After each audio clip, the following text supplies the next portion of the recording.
Ladies and gentlemen, boys and girls, creatures and androids, spooks and goblins, welcome to the first episode of this brand new series where we take a look at the coolest and the not so brilliant knockoffs on the collector market.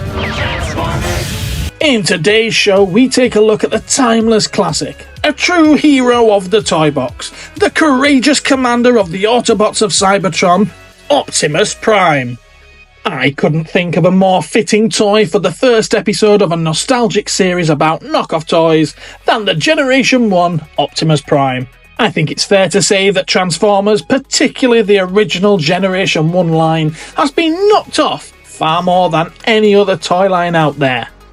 And G1 Transformers will make up a substantial portion of this series. Okay, so let's get some points cleared up before we start on this journey. What is a knockoff? A knockoff is exactly what it sounds like. It's a copy of something that has already been produced, something already out there on the open market, or has been at some point. Something another company has made a direct copy of the original, and more often than not, that they try to pass off as the original itself. Knockoffs should not be confused with third-party products or bootlegs. Just a minute. Third party? What's that? Third party can be many things, but more often than not, it is aimed at accompanying, replacing, or improving an official product or product line. If you buy unofficial accessories to go with your Star Wars Black Series or Marvel Legends action figures that Hasbro, the official license holder, has never actually made, they would be considered third party. Also, if you buy some specially designed arm or leg extensions for that Transformer that's just a little bit too short, this would also be third party. But I think the most obvious example of third party would be the vast amount of masterpiece style transforming robots on the market that look very much like our Cybertronian friends. In a nutshell, third-party products are completely original toy designs, different from the official ones, and usually have different names in order to avoid those pesky corporate lawyers. Great! And bootlegs? Bootlegs can often fit under the knockoff header, but more often than not, they aren't pretending to be the real deal like knockoffs usually do. Bootlegs usually are very cheap, and they'll look it. Of course, this is the whole part of their charm to collectors. Often made in the wrong colours, have poor proportions, and the packaging can be hilarious. Okay, so I think I get it. So you won't be covering third party or bootlegs in this series? That's the plan, at least for Season 1. I may change my mind as we proceed on this adventure into unscrupulous toy worlds, but for now, it's just the knockoffs. And you're starting with Optimus Prime? Autobot Commander Optimus Prime, a true icon since his introduction in 1984.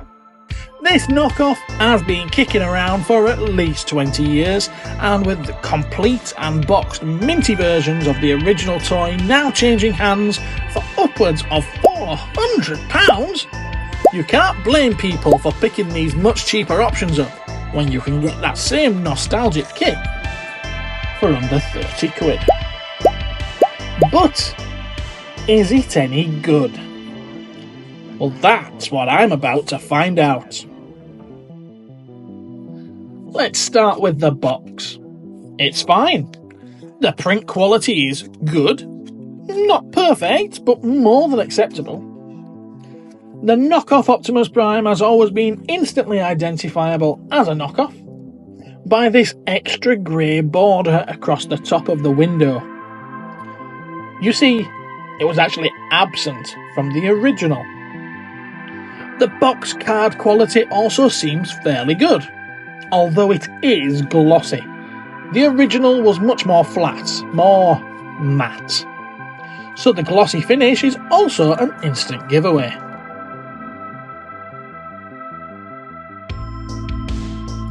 Now the topper, this top flap across the top of the box.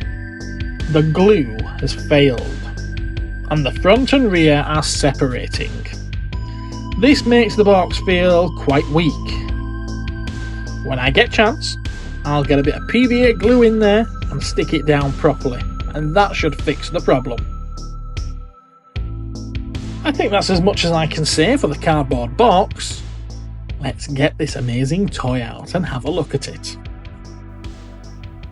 This toy did not start life as Optimus Prime, or even as a Transformer. Optimus Prime started life under Takara, rather than Hasbro, as part of the Diaclone toy line. Battle Convoy, Prime's predecessor, was essentially a transforming mech suit, piloted by Diaclones. These Diaclone pilots were even included as miniature figures with the original toy, and that is why Optimus and so many of the original Transformers toys had seats that looked like they would seat a figure. Wait a minute, does this mean the original Transformers toys were actually knockoffs too? Albeit in an official capacity?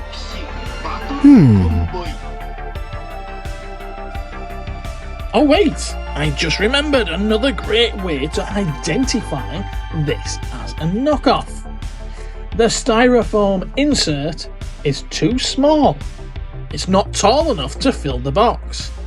It's only about half a centimetre or so, but it's there. Or rather it isn't. But styrofoam insert!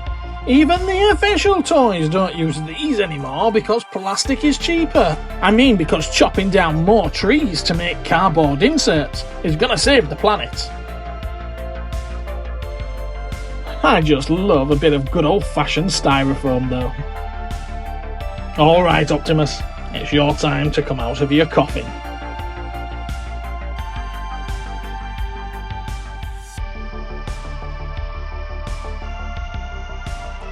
Okay, so it looks good. Very good detail, colours are spot on, and it does exactly what it's supposed to do. Now, to the best of everyone's knowledge, these are made out of the same moulds as the originals, because back in the day, when Hasbro brought the Transformers line to an end, they, in all their wisdom, decided to sell off all the moulds to some Chinese firm. I mean, come on Hasbro, you don't set yourselves up to be knocked off. But that just means we get nice things, at even nicer prices. The accessories are all here, and they look good. I love the fact that they include two versions of the gun. The normal, and the bloated one. The latter being something of a deep cut for vintage collectors. I wonder if they made a Redfoot version of this knockoff. As well as the two guns, it has the gas pump and the nozzle. No bloated version of these though. The hose, however, this is very different to the original, as it is solid, the original being a hollow tube. I assume this may vary from time to time, as it's not really important. It's probably dependent on what is available on the cheap at the time. This hose, though, is very stubborn when it comes to putting it in the pump and nozzle. With a little bit of force, though, you can get it to stick. Naturally, he has his fists, both a left and a right. Congratulations to that factory in China for getting that one right. There's nothing worse than opening up your new figure to find he has two of the same hand. Hasbro! He's the ultimate Autobot hero, Optimus Prime. The Optimus Prime toy was good enough to be released mostly unchanged when the Transformers line relaunched for Generation 2 in 1992. That's 8 years after G1 first started. Changes made included switching his grey trailer to black, with a named label, you know, just in case he lost it in the cloakroom and another Autobot tried to say it was theirs, and larger missile-firing guns. It was the 90s. But the figure itself was pretty much unchanged, except for the Autobot tramp stamp on the back of his leg. He comes with 4 missiles too. Oh, Roller! How could I forget you, you pathetic little 6-wheel buggy you? Roller has all 6 of his separate wheels, and I gotta be honest, these are a little loose. They do come off far too easily, and there's a good chance of losing them.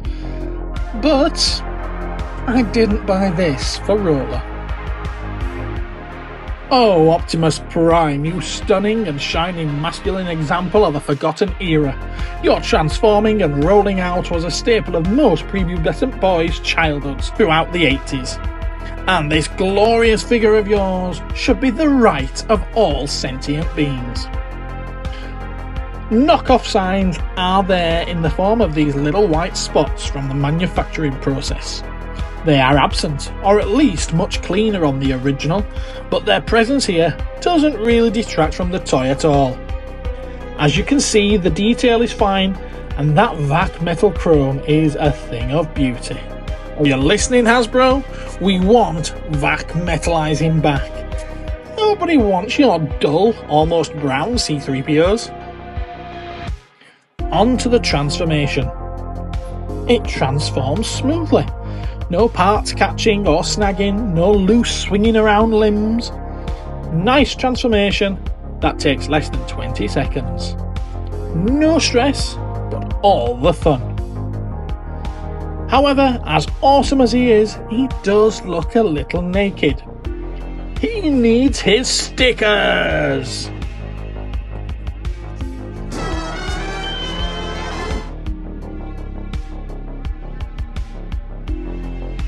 Now, I did spend around 45 minutes applying these stickers for 2 reasons. Number 1, I wanted them to look good and neat. Number 2, they're slightly oversized. Something I would go on to learn is a very common factor with these Transformers knockoffs. In hindsight, I wish I'd taken time to trim them down a little. A lesson I didn't learn here, but at a later date.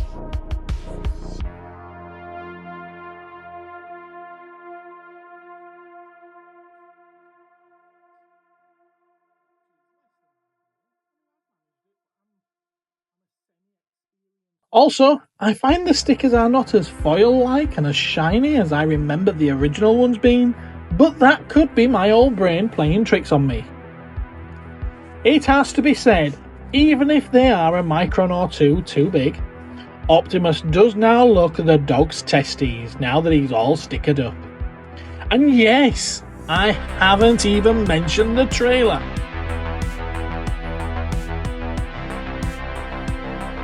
This original Optimus Prime design has seen more repaints than any other Transformers toy. Probably. Even back in the day. In 1985, we were blessed with this limited edition mail-away Pepsi promo. He's had gold chrome, he's been green and camo, he's been grey and camo, oh, and red and camo. He's been gold, and of course, you cannot go wrong with a black Prime. But what's to say? It's a big grey box on wheels that attaches to the toy you actually want to play with. Okay, that's very harsh, and attitudes like that lead to travesties like this.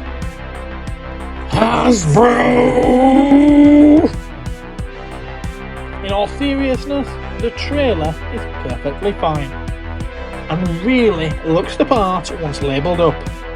The missiles fire out of the robot module with enough of a punch so as not to be considered a disappointment.